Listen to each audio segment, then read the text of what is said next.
우리 마태복음 5장 14절부터 16절까지 함께 분독하도록 하겠습니다. 마태복음 5장 14절부터 16절입니다. 너희는 세상의 빛이라. 산 위에 있는 동네가 숨겨지지 못할 것이요 사람이 등불을 켜서 말 아래에 두지 아니하고 등경 위에 두나니 이러므로 집안 모든 사람에게 비치느니라. 이같이 너희 빛이 사람 앞에 비치게 하여 그들로 너희 착한 행실을 보고 하늘에 계신 너희 아버지께 영광을 돌리게 하라. 아멘. 따라해 주시면 고맙겠습니다. 내게 있는 빛. 예, 이것은 주님께서 우리에게 하신 말씀 2예요. 네게 있는 빛이라고 표현하셨습니다. 오늘 주일 전할 주의 마음을 주님 앞에 부탁하고 기도할 때에 환상 중에 주님께서 오셨었습니다. 그런데 이런 환상이었어요. 주님 두 손에, 아마 우리 청소년 젊은이들은 잘 모를 거예요. 옛날에 쌀이나 곡식을 담는 그 도량으로 되가 있었죠. 그걸 또 되박이라고 하죠. 근데 그것을 크게 1말짜리 2말짜리 되는 말이라고 합니다. 오늘 성경 본문에도 말 아래에 말이 도대체 다른 말이야, 이게 뭐야 그럴 거예요. 그런데 그것은 그 되박 큰 것, 1말짜리 반말짜리 이렇게 큰 되박을 가리켜서 말이라고 했어요. 그런데 그 큰 되박 같은 것을 들고 오셨어요. 그런데 그 속에 가물가물하는 등불이 하나 딱 펴져 있는 거예요. 그러면서 그것을 딱 술술 꺼내시면서 높은 곳에 딱 올려놓고 너희 안에 있는 빛을 이와 같이 비추라. 그렇게 말씀해요. 그러면서 하나 더 붙인 게 있어요. 너희는 내가 십자가에서 고통과 괴로움을 겪었다고 생각하지만 나는 전적인 사랑을 위한 헌신, 희생을 했느니라. 그리고 그 십자가에서 모든 걸 죽어놨더니 내게 부활의 영광이 있었느니라. 그러므로 내가 구주라는 것을 증명하게 되고 하나님 아버지께 영광을 돌리게 되었느니라. 이렇게 와서 말씀을 하셔요. 그러면서 오늘 이 본문 말씀을 주셨는데, 이 말씀 속에 있는 내 안에 있는 등불이라는 게 뭐냐?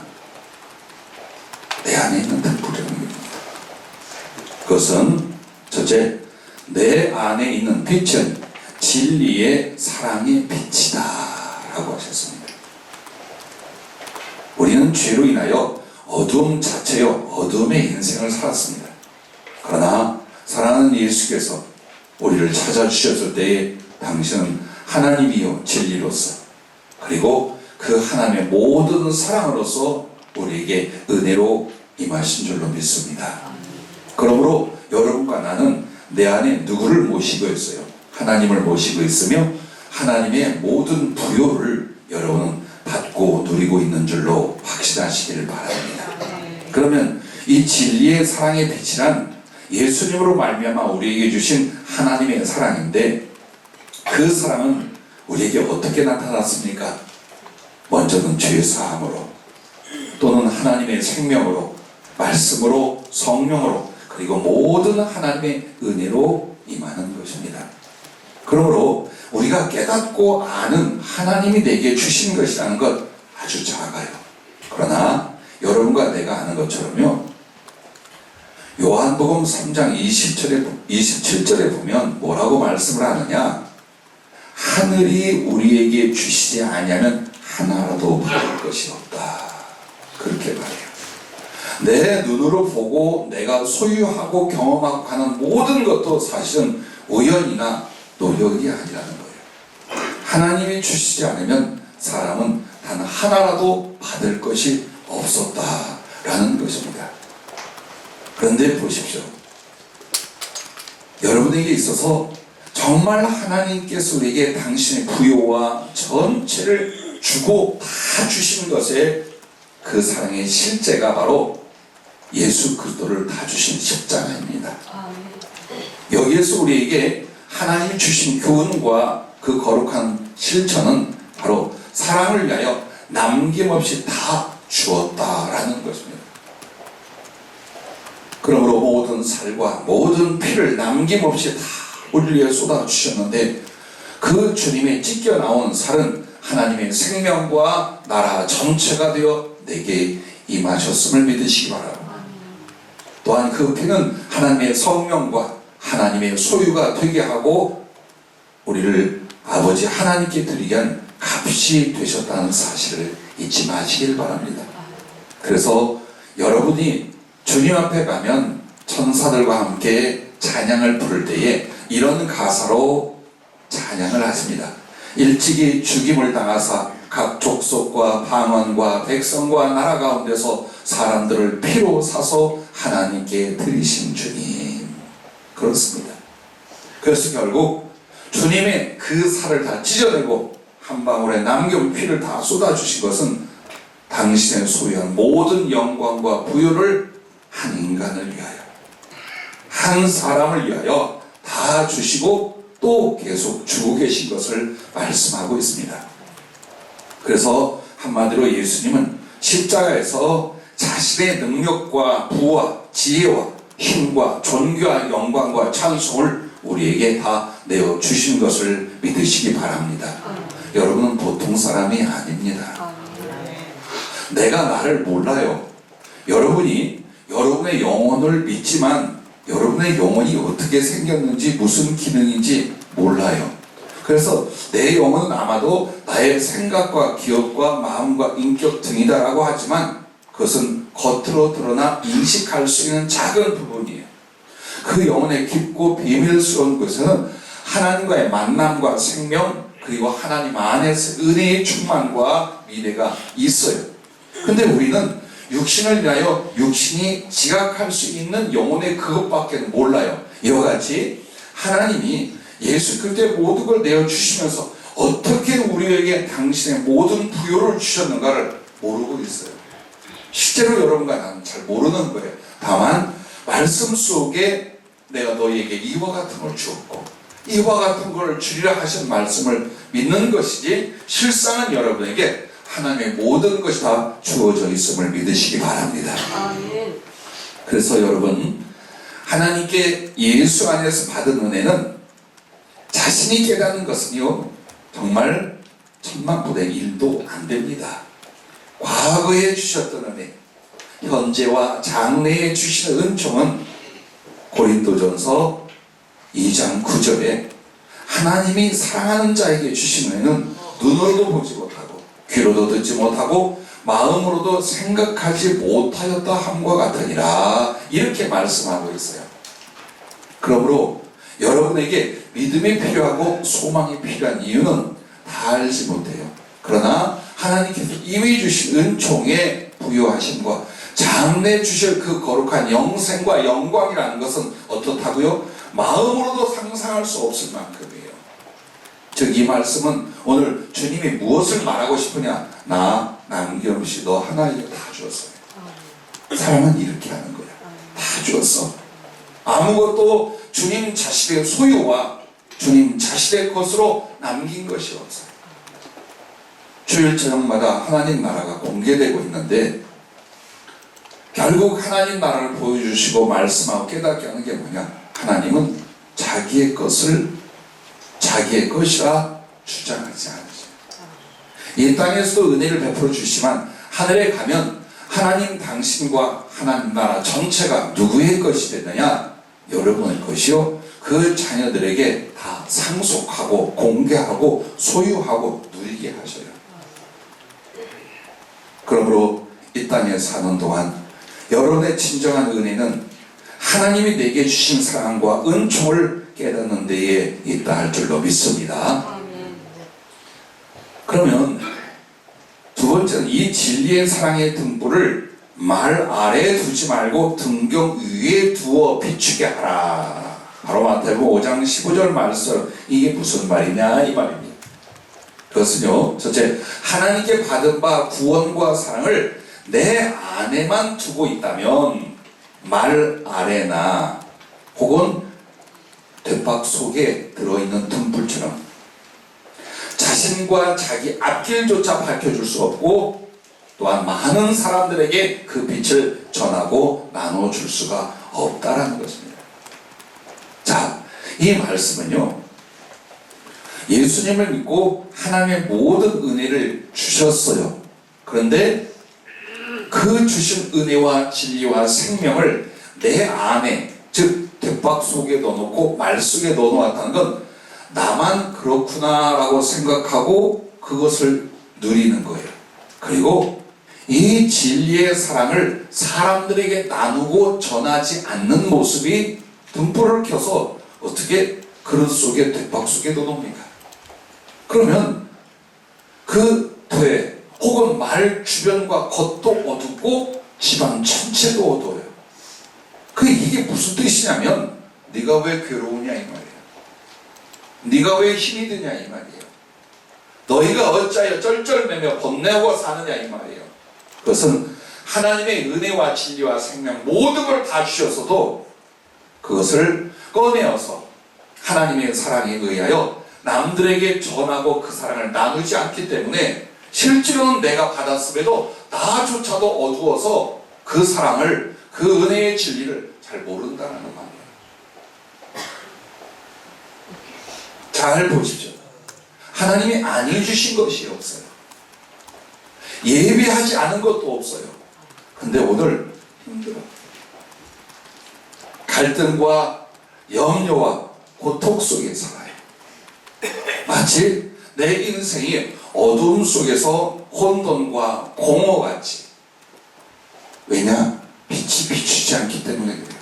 그래서 창세기 1장 2절에 보면 하나님께서 이 우주를 만드시고 그 다음에 지구를 만들었어요. 근데 이 지구를 중심으로 한 그 주변 우주에는 빛의 근원이 없었어요. 그래서 이 땅이 혼돈하고 공허하다. 그리고 흑암이 깊음 위에 있더라. 이렇게 말씀해요. 근데 이것은 실제 지구를 만들 때의 모습이면 동시에 뭘 말하냐? 오늘 인류 그리고 우리들을 그렇게 말하는 거예요. 뭐가 없어서? 빛이 비춰지지 않았어. 근데 그 빛은 진리의 사랑의 빛, 예수 그리스도와 그가 우리에게 주신 모든 은혜의 빛을 그렇게 말하는 거예요. 그러면 이 빛이 내게 비춰지고 그리고 나 자신과 이웃에게 비춰지는 게 뭐냐? 전하는 것이고 나누는 것이고 섬기는 것이고 베푸는 것이고. 그걸 하지 않는 사람은 분명히 주님의 생명과 진리의 빛이 오셨지만 스스로 병 속에, 그릇 속에, 돛박 속에 넣어놓은 것 같아. 자기 자신도 어때요? 그 주변이 어두워. 그래서 혼돈이라는 게 무엇입니까? 갈등의 인생을 사는 거예요. 공허하다는 게 뭡니까? 궁핍하다는 거예요. 없어. 열심히 일하고 돈 벌고 사랑하고 사는 것 같아. 항상 외롭고 지치고 힘들고 궁핍해. 흑암이 깊음 위에 있다는 게 뭡니까? 결국 우리는 진리를 믿고 진리를 받았음에도 진리되어 무지한 영혼과 미래로 살아가는 거예요. 그래 이상하게 예수 믿는데 하나님의 그 은혜를 날마다 설교 듣는데 나는 혼돈과 공허 속에 흑암 속에 사는 것 같다 이 말이에요. 그것은 여러분이 못 받아서가 아니라 여러분이 받은 것을 하나님의 영광을 위하여 다른 사람들과 인류에게 나타내고 전하고 나누고 섬기고 이걸 하는데 내가 인색하기 때문이다. 주님 그 얘기를 하신 거예요. 그래서 내가 받은 하나님의 사랑과 생명을 어떻게 등경 위에 올려놔요. 등경이라는 것은 참 이 고대 옛날 말이에요. 정말 감사한 건 제가 이 시대의 마지막으로 그 등잔을 써봤어요. 안 써봤지. 모르지. 형광등밖에 모르지. 저희 나라에서 마지막 때는 뭐 아주까리 무슨 기름 썼지만 석유를 썼어요. 마지막 등잔 램프는 석유를 쓰고 심지를 꽂아 놓았어요. 그리고 거기에 심지 끝을 탁탁탁 털어놓고 불을 붙여놔요. 근데 여러분 그것을 생각해 보세요. 이불 속에 두겠어요? 벽에 머리에 두겠어요? 등경이라여 방 안이나 부엌에 좀 높은 곳에 그 등잔을 올려놓는 곳이 있어요. 그것을 등경이라고 말하는 거예요. 그러므로 그 조그만 불이라도 높은 곳에 올려. 마침 촛불이 켜졌네. 올려놓으면 그 작은 빛으로 말미암아 집안 모든 사람이 어때요? 밝아요. 분별해요. 생활할 수 있어요. 자, 그렇게 해야 된다는 이 말씀이 뭐냐면 우리가 받은 하나님의 은혜와 사랑을 사람들에게 복음을 전파하는 것과 사랑의 섬김이라는 선행으로 나누라 이 말이에요. 모으려고 하고 그것을 인하여 붙들고 늘어져 봐야 너는 네 인생과 영혼이 어떠냐? 혼돈과 공허와 흑암이 아니다. 그런데 내가 가난하다, 연약하다, 힘이 들다 해도 이 받은 바 주님의 생명과 진리와 그리고 내게 있는 힘과 받은 은총을 사랑으로 전하고 나누고 주님이 십자가에 달리신 것처럼 우리도 기꺼이 던질 줄 알며 다 나눌 줄 안다면 너는 하나님의 사랑의 부여, 지혜의 부여로 다른 사람들을 살리고 하나님의 생명 가운데로 그들을 인도할 뿐만 아니라 네 자신이 얼마나 하나님의 은총으로 넉넉하고 풍성하고 그 미래가 진리의 인도함을 받겠느냐. 딱 이거 하나다라고. 우리는 항상 이걸 말합니다. 나는 지금 처지가 이와 같아서, 환경이 이와 같아서, 형편이 이래서, 조금 더 심하면 부모를 잘못 만나서 재직에 가난하고 힘들고 어려워, 이렇게 말합니다. 거기서 못 벗어난답니다. 여러분과 여러분의 자녀도 대물림을 한답니다. 모든 공허와 궁핍에 대하여 계속 간답니다. 왜? 하나님께 주신 보물을 자기 속에 넣어두고 절대로 나누고 전하고 섬기고 드리려 하지 않는 거예요. 그것은 하나님과 진리가 없는 세상 사람, 이방 사람들의 인생이에요. 그러므로 우리에게 무엇이라 말하는가? 먹을 것과 입을 것과 마실 것을 걱정하지 마. 이는 다 하나님이 주실 것이요 예비한 것이다. 너희는 먼저 그의 나라와 그의 의를 구하라. 그렇게 말씀하고 계신 것입니다. 그러므로 여러분과 내가 살아가는 데 있어서 이후에 주실 것을 가지고 어떻게 살려고 하지 마십시오. 오늘 이미 어마어마한 하나님의 은총과 사랑을 받았음에 이걸 어떻게 전하고 어떻게 섬기고 어떻게 나눌 것인가, 여기에 온 힘을 다할 수 있기를 다시 한번 권면합니다. 그래 여러분과 나에게 주님께서 오늘 말씀하신 게 이 마태복음 5장 15절과 6장 22절과 23절의 말씀이 같은 것이랍니다. 그러면 6장 22절 23절에 보면 그 앞에 우리가 벌어들인 물질이나 소유를 가지고서 이 땅에 모아두고 그 염려와 욕심으로 살지 말라. 이거 다 썩어지고 없어진다. 하늘에 보화를 쌓아라. 그래야면 거기는 없어지지도 도적도 없고 그 보화로 인하여 하나님께서 우리에게 다시 다 갚아주실 은총이 부여가 된다는 뜻이에요. 그러면서 느닷없이 눈은 몸의 등불이니 그러므로 네 눈이 성하면 온몸이 밝을 것이요, 이 말이 나와요. 자, 내 몸의 등불은 눈이라, 즉 눈으로 보고 내 몸을 어떻게 행동하고 어떻게 보호하고 살아갈 것인가를 우리가 밝게 안다 이 말이에요. 그런데 중요한 건 이렇게 말합니다. 눈이 나쁘면 온몸이 어두울 것이니 그러므로 네게 있는 빛이 어두우면 그 어둠이 얼마나 더하겠느냐. 그럼 우리에게 있는 빛이 무엇이라고 했습니까? 주님의 사랑, 주님의 진리, 주님의 은총이에요. 근데 그게 어둡다는 건 뭡니까?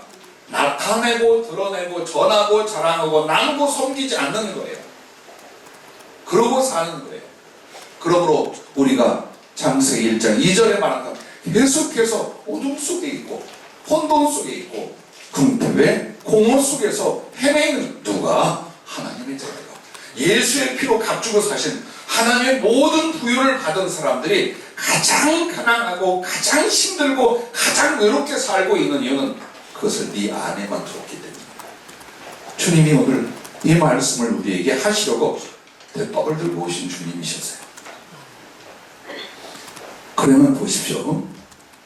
하나님께 받은 이 진리의 사랑은요, 나누고 전해져야만 합니다.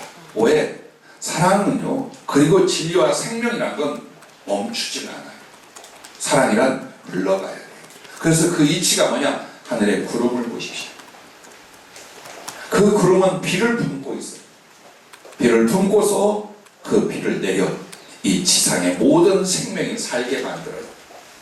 그리고 그렇게 흐르고 나누었던 그 물은 바다로 흘러서 다시 증발하여 하늘로 올라가요. 그 하늘에서 구름은 또다시 이 대지의 생명을 가여 비가 되어 주고 또 줘요. 그게 하나님의 진리의 사랑이에요. 그래서 여러분도 주님을 만나기 전에 최고의 죄성이 뭔 줄 아십니까? 이기심이에요. 우리 그렇게 하나님이 안 만들었어요. 인류를 하나님 만든 이유는 사랑을 받고 사랑을 나누기 위한 거룩한 도구와 하나님 사랑의 대상으로 여러분과 나를 지었어요. 근데 사는 거 보세요. 얼마나 이기적인가. 하나님이 없고 마음에 그 은혜도 모름으로 말미암아 내가 살아야 돼, 내가 노력해야 돼, 나와 우리 자식들을 이러고 사는 거예요.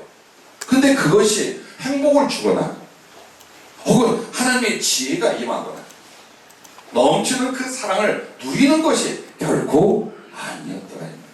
오히려 거꾸로 나눠봐라, 주어봐라, 사랑의 희생을 해봐라. 그래서 너희들 안에 있는 그 사랑의 빛이 온 사람들에게 비추게 해봐라. 그들이 하나님을 알고 하나님께 돌아오고 하나님께 영광을 돌릴 뿐만 아니라 너 자신에게 빛이 되어 너는 진리의 빛, 생명과 사랑의 빛으로 밝아질 것이요, 그 밝아지는 평안이요, 기쁨이요, 지혜요, 하나님의 은혜의 넘침이 될 것입니다. 주님이 그걸 지금 우리에게 말씀하고 있는 것입니다. 그러므로 여러분 보십시오. 아무리 안 받은 것 같고 잘 몰라도 하나님께서 내게 남김없이 모든 은혜를 주셨어요. 그리고 내게 있는 힘도 지혜도 물질도 건강도 신령한 은사도 다 하늘에서 왔고 주님이 주셨어요. 그걸 움켜쥐고 있지 마세요. 나누고 또 나누려고 여러분의 마음과 삶의 방식과 목표를 바꿀 수 있기를 주님의 이름으로 축복합니다. 자, 내게 있으나 전하지 않는 예수님, 나누지 않는 받은 사랑, 결국 마태복음 6장 23절처럼 자기 자신이 얻은 거죠. 그래서 보세요. 여러분에게 주신 하나님의 말씀이며 은혜의 상징이 하나 있어요. 그게 이스라엘이 광야 생활할 때 임한 만나예요. 그 식량은 무엇과도 비교할 수 없을 정도로 완벽했어요. 그리고 그 식량은 이슬이 내리기 전 벌판에 가득하게 눈이 온 것처럼 쌓여요. 너무나 많아 감당할 수 없게 와요. 근데 사람들이 힘들고 어렵다 보니까 어떻게 하냐, 잔뜩 주워 쌓아놨어요. 다음날 일어나니까 썩고 벌레가 생겼어요. 그러나 주님은 이 만나를 가져다가 너희 가족들이 충분히 나누고 남거든 이웃과 함께 나눠, 그렇게 할 수 있어요. 그러나 쌓아두고 모아두지는 못하게 했어요.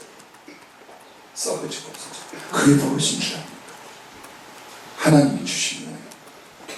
그것은 나의 구원도 되고 복음도 되고 물질도 되고 건강도 되고 하나님이 주신 모든 것은 어떻게 해야 되냐? 나누어요. 전해야 돼요. 그렇지 않고 이걸 어떻게 했지? 모아서 잘 살아봐야지 행복해. 아니요. 만나에 썩어진 같이 때로는 도적질을 당하며 때로는 헛되고 헛된 것이 되니 내 영혼의 기쁨과 소망과 행복마저도 함께 공허해지더라. 혼돈 속에 던져지더라. 바로 이것이었어요. 우리는 하나님의 존재와 은혜를 믿어요. 그리스도의 십자가 구원과 그리고 그 은총을 믿어요. 근데 왜 이렇게 궁핍했을까? 왜 이렇게 공허하고 힘들었을까? 주님이 그래요. 언제 너희가 다 주고 다 주려고 해보았느냐? 다른 사람들에게 나의 이름으로 너희가 받은 것을 정말 다 주기 위해서 온 힘을 해본 적이 있느냐? 인생에 단 한 번이라도 있느냐? 이 교회 중에 누가 그런 결단과 통 큰 헌신을 한 사람이 있느냐? 솔직히 그렇게 하죠. 그래서 성령의 말할 수 없는 은혜와 말씀의 깊이와 주의 임재의 크신 은총까지 경험하지만 실제로 우리에게 뭐가 있어요? 물질적으로, 영적으로 굉장히 궁핍해요. 계속 궁핍해요. 이유가 무엇인가를 주님이 대박을 들고 오셔서 보여주는 보아라. 너희가 지금까지 나를 믿고 내 은혜를 어느 교회 누구보다 많이 받았지만 그렇다면 너희가 나누고 섬기고 드린 것은 어떻게 했더냐? 어떻게 했더냐 한번 보래요. 우리는 이것을 연단이다 훈련이다 말하지만 실제는 어때요? 나누고 또 나누어서 돌아오는 은총이 우리에게 부족했다. 그래서 주님이 이 말씀을 우리에게 일부러 주신 줄로 믿으시길 바랍니다. 한번 보십시오, 여러분. 성경의 모든 은혜가 다시 오는 게 있어요. 그게 뭐냐면 처음에 주신 은혜는 내가 모를 때 받는 거예요. 구원을 몰랐어요. 하나님을 몰랐어요. 그 진리도 사랑도 몰랐어요. 하나님이 전적으로 그냥 주셔요. 근데 이제 그 은혜와 사랑을 받았어요. 그 뒤부터는 어떻게 다시 부여해지느냐? 나눔으로, 섬김으로, 전함으로 하나님께서 그 씨를 인하여 30배, 100배를 부어주게 되어 있어요. 그런데 이것을 받고도 벌벌벌 떠는 거예요. 어려울까봐, 굶을까봐, 실패할까봐, 나중에 어떻게 될까봐. 그래서 결국 사랑의 베품도 영혼 구원하기엔 언제나 헌신도 못하며 사는 거예요. 그게 말 아래에 주님 주신 등불을 감춰두고 있는 거예요. 그러므로 우리의 영혼과 우리의 주변이 어두울 수밖에 없는 것이다 라고 말씀을 했습니다. 여러분, 십자가와 부활을 깨달아라. 세 번째로 그 말씀이에요. 그러면 이 십자가는 우리를 죄 사하시고 구원하시는 은총만이 아니라 바로 서두에 말씀을 드린 것처럼 주님이 우리를 향한 사랑의 전적 희생입니다. 그리고 주님은 그것을 기뻐하셔요. 너 하나를 살릴 수 있다면 나는 100번이라도 십자가에 다시 달릴 수 있느니라. 이게 주님의 고백이에요. 물론 고통과 괴로움과 저주가 십자가에서 지옥의 산채 형벌이 있었어요. 그러나 주님이 그걸 기꺼이 감당하고 기뻐할 수 있었던 건 사랑하는 자를 위한 사랑을 주시는 것이기 때문에. 그리고 그 사랑은 당신 안에 멈추지도 않았고 인색하지도 않고 남김없이 다 주신 거예요. 누가 이러기를 바란대. 다 줘봐라. 다른 사람을 위하여, 하나님이 기뻐하는 사랑을 위하여 한번 다 줘봐라. 주고 또 줘봐라. 내가 그 사람들에게 어떻게 할 것인가. 그 이야기를 이렇게 오늘 설교로 주님이 주셨어요. 그러면서 십자가 뒤에, 자, 주님이 십자가에 달리신 것으로 구주의 증거가 되지 않았어요. 예수께서 구세주임을 어디에서 증명했어요? 부활이었어요. 하나님이라는 걸 어떻게 알았어요? 부활이었어요. 하나님께 영광을 어떻게 돌렸어요? 부활이었어요. 그러면 우리의 인생도 마찬가지랍니다. 십자가의 희생과 나눔과 섬기와 베품이 있은 뒤에 주님이 당시의 영광과 부유로 그 사람에게 자기를 나타내신대요.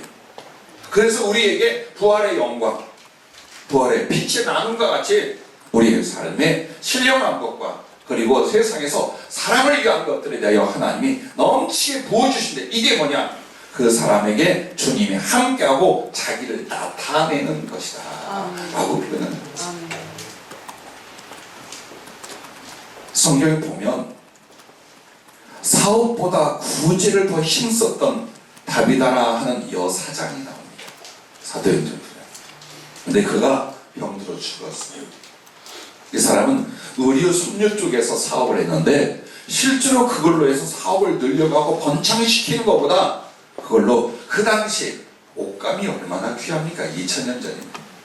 그러므로 과부다 가난한 사람들은 제대로 못 입는 게 아니라 가리지도 잘못해서 그것을 안타깝게 여겨 이 사람의 모든 일이 뭐냐면 그걸 위하여 돈을 나눈 게 아니에요. 그걸 위하여 기술을 나눈 게 아니에요. 그 돈과 기술과 힘을 다하여 자기가 직접 속옷과 겉옷을 만들어 과부와 가난한 자에게 일일이 나눠줬어요. 그러다가 여느 사람처럼 병들어 죽었어요.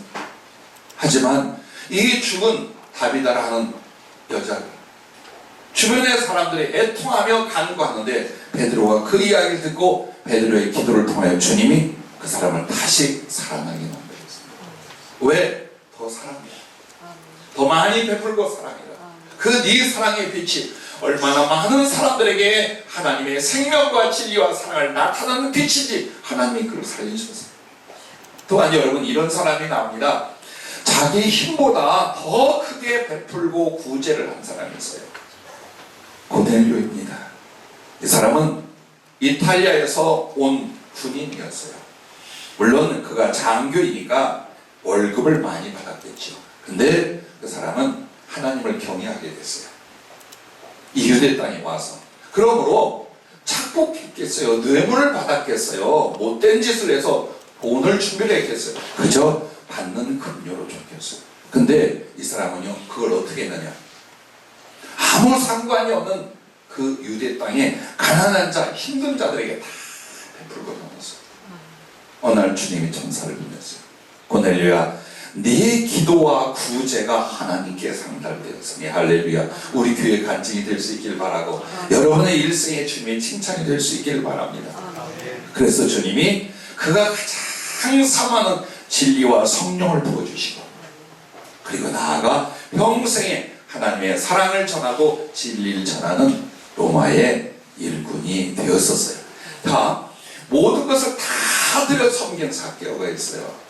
나는 가끔 사역 중이나 집회 다닐 때에 성도들 중에 삭개오를 흠모하는 이들이 있어요. 삭개오 잘 아시죠? 세리장이었는데 예수님을 만난 뒤에 은혜를 얻고서 자기가 그렇게 악착같이 모았던 모든 재산을 가난한 사람들을 위해서 다 나눠줘요. 억울하게 뺏은 것은 갚아버리고 남은 것은 가난한 사람에게 다 줘요. 그랬는데 하나님께서 1년 만에 그가 평생에 모은 물질을 허락해 주셔요. 그리고 평생에 주님 계실 때 주님과 제자들을 섬겼고 그리고 많은 사람들에게 그리스도의 생명과 긍휼을 나누는 믿음에 부유한 자요, 물질에 부유한 자요, 사랑에 부유한 자로 살아요. 이걸 설교를 하고 나면 다 이 말이에요. 삭개오 같이 되고 싶어요. 근데 여러분이 그 말할 때 삭개오는 한 푼도 남김없이 다 주고 아무것도 없이 다 베푼 사람이라는 걸 아십니까? 하나님이 그에게 얼마나 많은 축복과 사랑을 줬느냐가 아니라 이미 그는 어떤 사람이에요? 아무것도 남김 오단벌로 끝나버렸어요. 주님 외에 더 중요한 게 무엇인가? 내게 하나님의 사랑 외에 더 중요한 게 무엇인가? 이거 나눠야 돼. 이거 베풀어야 돼. 싹 쳐버려. 이 거룩한 용기에 대하여 주님이 어때요? 보상하고 그 은혜의 부유를 그에게 나타내셨어요. 여러분과 내가 아는 아브라함 기도하다가 아브라함을 보여주고 만나게 했어요. 우리는 아브라함은 뭐라고 그래요? 복의 근원이라는 거예요. 너를 축복한 자를 내가 축복할 것이요 너를 저주한 자를 내가 저주할 것이며 너는 복의 근원이 될지라. 그래 이걸 얼마나 설교로 축복의 대상으로 기도의 조건으로 사용합니까? 복의 근원. 영혼도 육신도 물질도 이 땅에서 하늘에서도 하나님의 은총의 넘침을 말합니다. 그런데 정말 이 아브라함은 자식이 없는 것 외에는 하나님께서요 물질에 있어서 지혜에 있어서 하나님과의 그 친근한 친분에 있어서 상상할 수 없는 복과 은혜를 받은 사람이에요. 그리고 끝에는 그 없던 자식도 하나님이 친히 주신 이삭으로 주님이 주십니다. 근데 성령이 물으시는 거예요. 아브라함이 어떻게 하여 복의 근원이 된 줄 아느냐? 당연히 대충 짐작만 하죠. 아브라함은 갈대아 우르에서 살았어요. 그럼 갈대아 우르가 어디냐? 바벨론 중심 도시예요. 그럼 이 바벨론 갈대아 우르 이쪽이 어디냐? 아담과 하와가 범죄하여 여러분 그 뒤에 자식을 낳았는데 가인 아이죠. 동생을 쳐 죽입니다. 이 가인이 쫓겨났는데 어디로 가냐? 에덴의 동쪽으로 갑니다. 그럼 그 동방이 어디냐? 아라비아와 바벨론 쪽. 인류는 하나님을 저버리고 범죄하는데 어느 방향으로 갔어요? 실제로 바벨론, 지금의 이라크, 이란 쪽이에요. 그쪽으로 갔어요. 근데 거기서 돌아오게 만드는 거예요. 어디로? 예루살렘이 있고 에덴 동산의 중심이 바로 예루살렘, 가나안 쪽이에요. 그래서 거기로 돌아오게 만드는 거예요. 애굽에 가 있던 이스라엘 백성들을 출애굽하여 가나안으로 돌아가게 했는데 1차 출애굽 같은 일이 어디에 있었던 거예요? 아브라함에게 있었던 거예요. 그래서 그 아브라함에게 하나님께서 테냐 너는 내가 약속한 땅 가나안으로 가라 하고 그를 불러내셨어요. 근데 그 말씀 하나를 가지고 거기는 고향이었고 아비의 집이었고 친척들의 집이었고 그의 모든 재산과 그의 모든 소유와 그의 모든 사랑과 즐거움이 거기에 있었어요. 근데 청천벽력과 같이 어느 날 하나님께서 너한테 계획이 있으니까 넌 내 말대로 가나안으로 가라. 다 떠나서 뿌리를 옮기는 거예요. 얼마나 힘든 결단이겠어요. 그래서 결단을 내려 순종할 때 그런데 우리가 주목하는 건 누구에게 있어? 아브라함에게만 있었던 거예요. 그를 따라 나오는 신앙의 동지, 믿음의 형제가 1000명이 넘었다. 근데 이 사람들은 엄청난 재산이나 소유를 가진 사람들이 아니에요. 전부 다 아브라함한테 신세 질 수밖에 없는 사람들이었어요. 그러므로 아브라함 1인이 이 1000명 이상의 사람을 먹이고 입히고 그 자식들까지 자기의 자비로 다 불렀답니다. 아무것도 자기의 소유라 그걸 늘리려 하지도 않았고 그것을 모아두려 하지 않았다. 다 베풀었답니다. 그리고 어디에 있든지 아브라함은 자기에게 오는 사람과 지나가는 사람들에게 아주 급진히 대접하고 구제하고 선물하고 그렇게 해서 자기에게 있던 모든 재산을 썼어요. 하나님 앞에 순종하는 것과 자신마저 하나님께 드릴 만큼 하나님을 경외하는 것과 그 다음에 사람들에 대한 긍휼과 자비가 이와 같았던 사람이에요. 사실 그래서 아브라함을 하나님 어떻게 했느냐? 왕 같은 존재로 만들었어요. 물질이나 권세에 있어서 작은 도시국가의 왕만큼을 만들어놨던 사람이에요. 그에게 길리워진 318명의 군인이 있어 그들로 이렇게 나오죠. 그러면 우린 이 생각을 해요. 용병인가 보다. 돈 주고 어디서 아니랍니다.